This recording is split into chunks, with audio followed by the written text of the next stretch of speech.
Margfeldisreglan sama reglan og margföldunarreglan sem segir okkur að þegar við erum að finna fjölda mögulegra samsetninga, eins og til dæmis ef við förum á veitingastað og það eru til 4 forréttir, 5 aðalréttir og 3 eftirréttir, þá til þess að finna mögulegar samsetningar á matseðli hérna, þá gerum við fjöldi forrétta sinnum fjöldi aðalrétta sinnum fjöldi eftirrétta.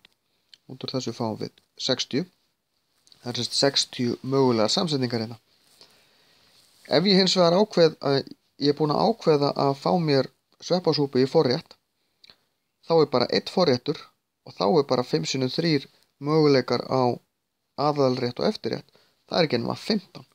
Þið sjáu hvað þessu fækkar rosalega hratt leið og ég ákveði eitthvað 1 og fækka möguleikunum þá þar.